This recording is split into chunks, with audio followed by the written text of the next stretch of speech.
I would say that the Fed may actually cut rates sooner than Michael Wilson expects, and maybe sooner than a lot of Wall Street expects.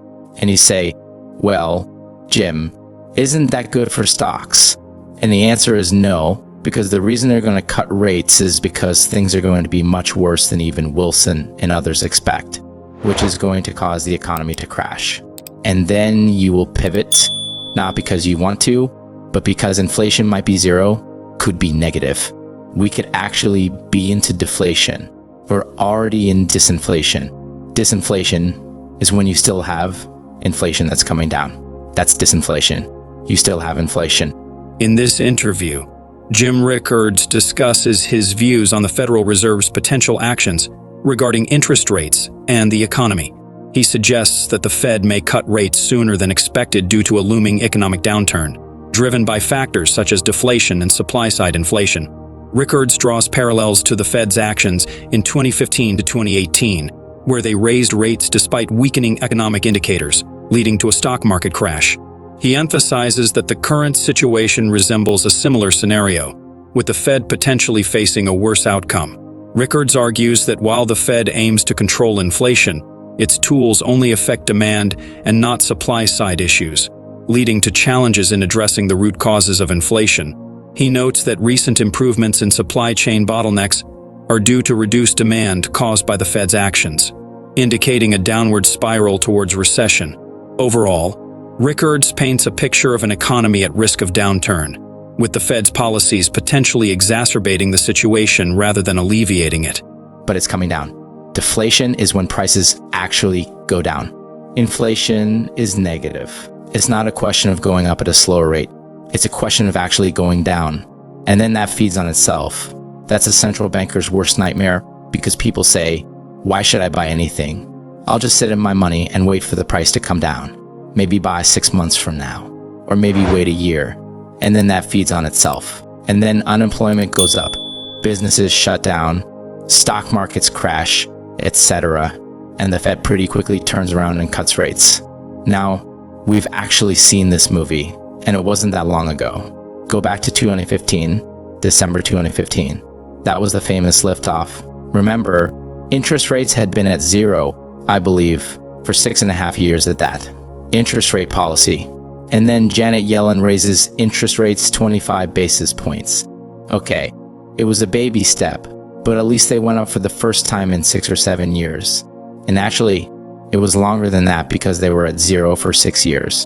But there was a series of cuts to get to zero. So the last time they had raised rates was even further back. That was like 2006. So that was more like 9 years. So she raises interest rates 25 basis points and then waits a year. The next rate hike was December 2016. They waited a whole year just to go 25 basis points more, almost as if they would have been embarrassed if they had done nothing in August 2016. I think it was the only reason they did it. But then, when Powell came in 2017, that tempo picked up. It was like kind of nothing burger for a year and a half. But then Powell's like, boom, boom, boom, boom, 25 basis point hikes, and got the rate all the way up to 2.5, which doesn't sound like a lot, but considering that they had been at zero for 6 years, that was pretty steep. But what happened between October 1 and December 24, 2018, the stock market collapsed. I mean, the Dow Jones, the SP on the NASDAQ all fell about 20%, just short of a bear market. It was like 19.8%, 20% to all intents and purposes. But that was in less than 3 months. And the Fed kept raising rates in the middle of the stock market crash. This shows you how out of touch they are and how behind the curve they are. So the last rate hike was December 14 or 15th. They got to look at the calendar. It was right around the middle of December 14 or 15th. Even after 2 months of crashing stock prices, they raised rates one last time. They just kept going in kind of what we were talking about earlier. And then finally, on December 24, what I call the Christmas Eve massacre, the NASDAQ fell 3% in one day. Dow was like about 1.8%. SP was over 2, and the NASDAQ was 3%. And then the Fed got religion. Like, we went too far. We're the last to know, as always. So early January 2019, Powell said, use the word patient. It's one of those code words. It means patient means we're not going to raise rates unless we tell you. So they were on pause. And then by late 2019, they cut rates. And then along came COVID, and by March 2020, they were back to zero. You had this huge round trip from zero in November 2015 to about 2.25, 2.5 in D 2018, back down to zero by March 2020. What was that all about? Well, the Fed went too far, didn't know what they were doing. The economy was weaker than they expected, and they raised rates. So bring that scenario forward to today. I feel like I'm watching the same movie, which is okay. The Feds, they got the gumption. They raise rates. Now, they're much higher than they were in 2018, but they're flying into a hurricane. They're flying into a very weak economy, seen by a lot of metrics. Housing stars, global tradeism surveys, industrial output inventories. There's tons of negative data.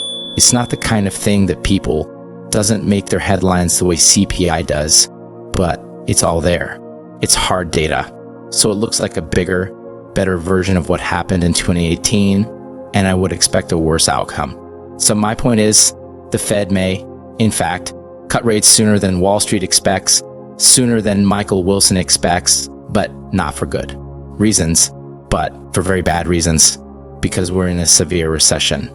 So the bottom line is we've had the supply side inflation. Now, we have not seen it come from the demand side. But let's say you're the Fed. Okay, all you want to do is get inflation under control.